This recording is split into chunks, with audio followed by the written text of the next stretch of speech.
Yes, guys, welcome back. It's the first time we're actually getting to talk about genuine football. I mean, so we had State of Origin last night, which, to be fair, I thought was really, really good. And we're going to get into 5 things I think State of Origin taught us all, 5 things that we learned from last night, but also the things that are going to impact the rest of this season and potentially the future of State of Origin. We got so much to cover, so please stick around and let's just get right into it. So the first thing that I think we learned is the changing of the rules. Some of them worked really, really well. I did see quite a lot of backlash to the last disposal rule. I think that was just because there are a couple sort of 50-50 ones that people didn't quite understand the rule. I think one of them came off Toby Green's foot, which is technically a disposal kick off the ground, and people were a little bit confused about that, but we just got a couple grey area ones. But the rule that I think really, really worked was the removal of the centre bounce. Now, I'm a football purist. I love the history of the centre bounce, but not only the centre bounce, I loved it when they used to bounce it all around the ground for every ball up. I thought that was really cool, but we don't have it anymore. But the thing that I think worked really, really well is the fact that we are going to see genuine ruck work now. We are going to see genuine skills and sets around centre bounce contests that we sort of have lost in the last 5, maybe 6 or 7 years. So if you think back to sort of that 2017, 2018 period where Nit Nat Nui was dominating the league, the thing that made the Eagles so dangerous at centre bounce was the fact that he was so athletic that he could run, jump over people, and actually use his ruck work and his tap work to set up his midfielders. So the West Coast Eagles could play genuine sets and have genuine tactics and plays at centre bounce, which meant that they were exploding out the front of stoppage, which was really, really exciting to watch. What we saw last night was, I think, the restart of that. There were a couple of times where we saw Darcy Cameron, especially early, get some really nice tap work straight down to Chad Warner, who was able to block for someone else, who was able to open up lanes and was able to actually have genuine set plays around centre bounce, genuine creativity. And then towards the end of the game, Max Gawn started to figure it out and started to figure out how to do it and sort of got comfortable doing it. And we saw him hit down the throat of Caleb Sarong and Nick Daicos. And to the untrained eye, that just looked like, oh, this is lucky that it got there.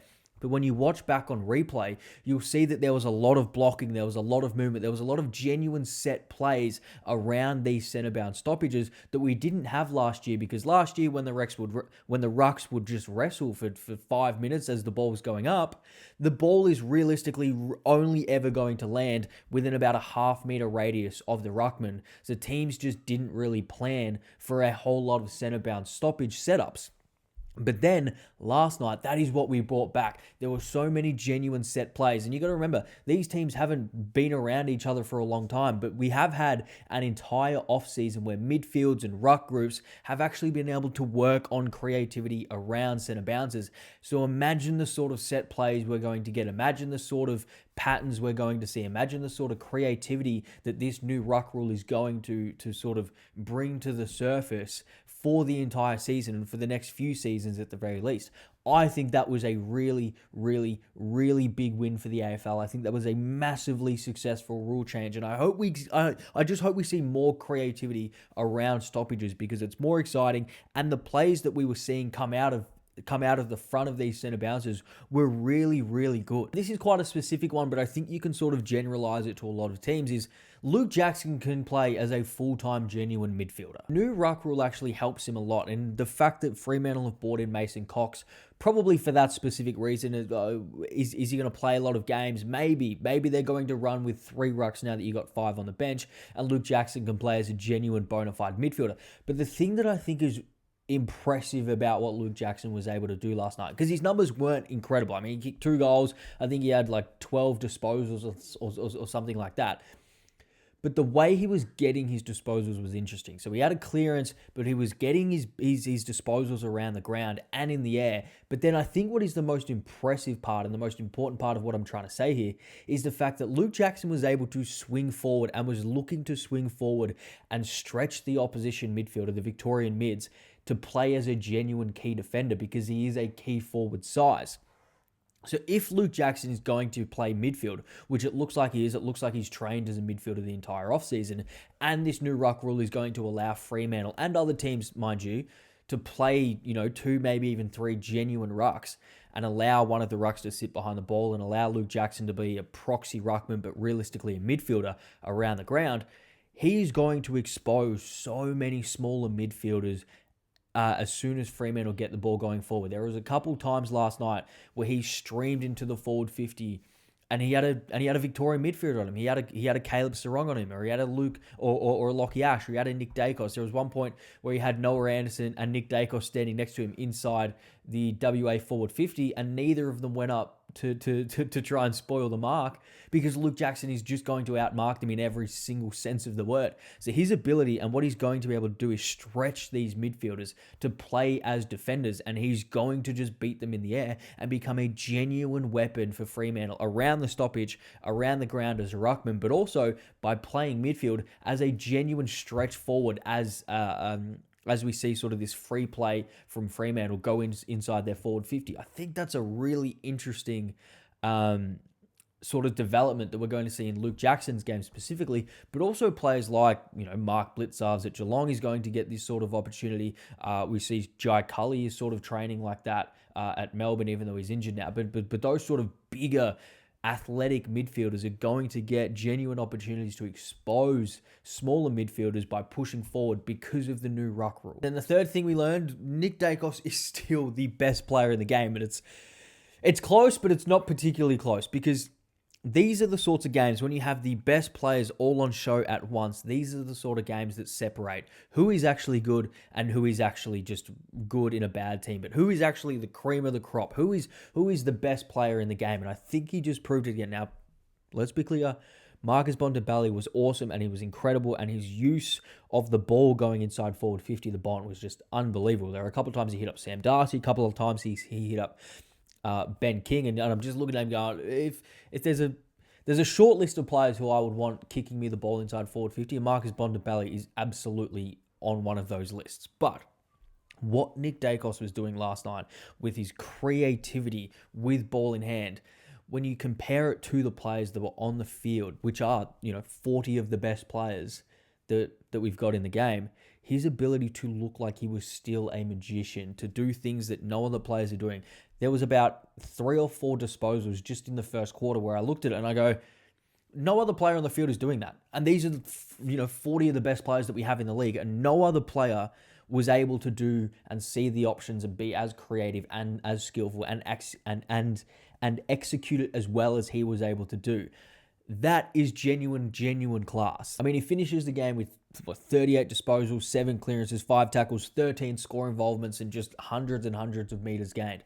But that cream of the crop factor where we had 40 of the best players and he was still rising to the top, and I was still looking at the screen going, yeah, Nick Daicos is going to get this ball. Yep, Nick Daicos is going to find a target out of absolutely nowhere. Yep, he's going to be in that spot. Yep, he's going to get that follow-up handball. And I was just looking at going, he's just doing things at a better level than all of the other players on the field, potentially outside of Marcus Bontempelli. And I'm looking at going, he's still the best player in the league, and it is unbelievable to watch. The fourth thing that we learned last night is that Zach Butters and Toby Green just love a biff, but not necessarily just because they love to fight.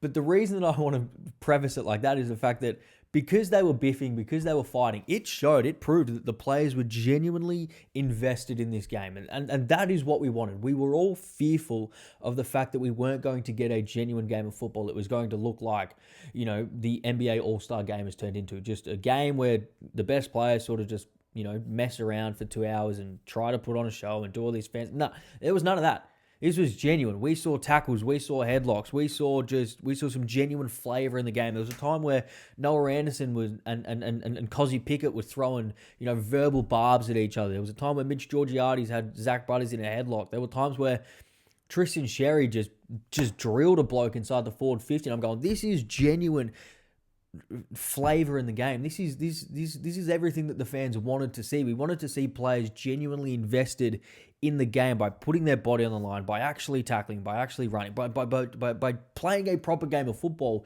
And we got to see the best players play a proper game of football, and that is all the fans wanted.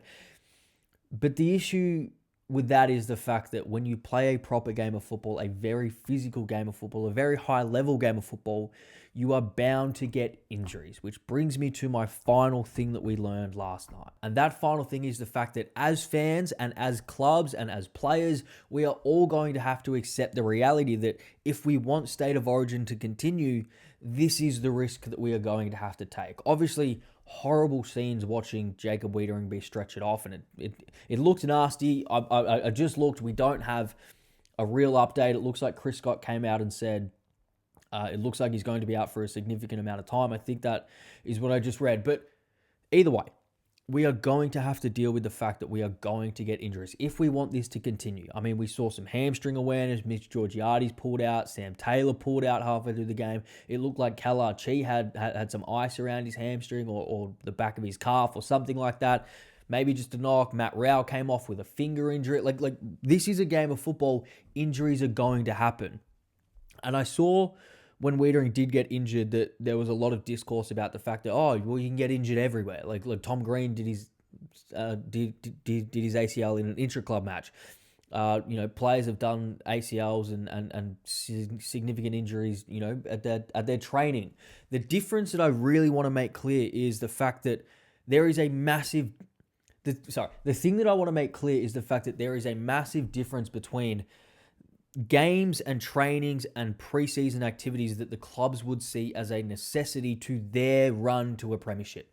Clubs would see intra-club matches as a necessity to play in the style, to understand the game plan, to work on cohesion, as a necessity to their run towards a premiership, contention, a premiership push. They won't see that this is a different thing. Although it is a preseason game, a lot of teams are going to use this game and their players as a potential, sort of intra-club sort of practice match. A lot of these players that played last night aren't probably going to play full-time minutes in the practice matches next week. But the difference is clubs see trainings and preseason and intra-clubs and practice matches as a necessity because you are playing in your team. You are testing out the skills. You are testing out the strategies and the setups and the cohesion and getting all of those things worked out with your club. State of Origin is a different thing. This is an exhibition match. This is a nice to have. This is not a necessity. And that is the drawing line. And it's okay if we are willing to accept the fact that there are going to be injuries, but it is vital for me to help you understand that there is an absolute difference between getting injured in an intra-club and getting injured in a State of Origin game. One is a necessity, and one is a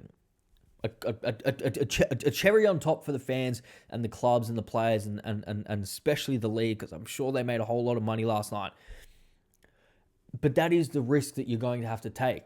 I'm willing to take as a fan the risk of my players getting hurt in intra-club matches because I think it is extremely important to work on those setups and to put all of that theory and all of the things you've practiced into practice in a real live setting. Things that you can control, team cohesion, team setups, team play, all of these things that you can do as a team, I think is vital for clubs to play intra-clubs and practice matches.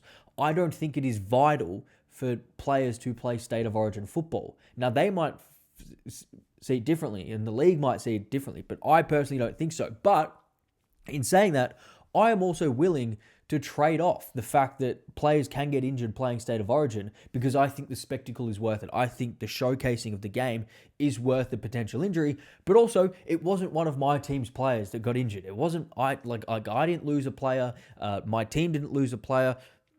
So if a player does get, let's say State of Origin goes again next year, which Andrew Dillon says it will, a player gets, a season-long, a season-ending injury, if that's my player, I might feel differently. I can't put myself in that position, but I might feel differently. So Carlton fans might be looking at this going, well, we just lost our best player. We don't know how we're going to lose, how long we're going to lose him for a meaningless game of football, because we just went through the distinction between preseason, intra-club, and State of Origin. And they're, so maybe they've got a sort of different view of this, and that's understandable. That's completely understandable. But as fans, we are going to have to accept that if we want this to continue, and as clubs, they're going to have to accept that if they want this to continue, and players and the league as a whole, that you are risking the best players in the league to potential season-ending injuries in a game that probably would not be considered a necessity by the clubs and the league who are paying the wages of the players. So I just want to put that out there. That is something that we learned last night. So if you like this video, please feel free to stick around and subscribe. We have so much football content. I mean, you guys have no idea. So much content coming throughout the football season. So please feel free to stick around and subscribe. And I'll see you next time. Cheers.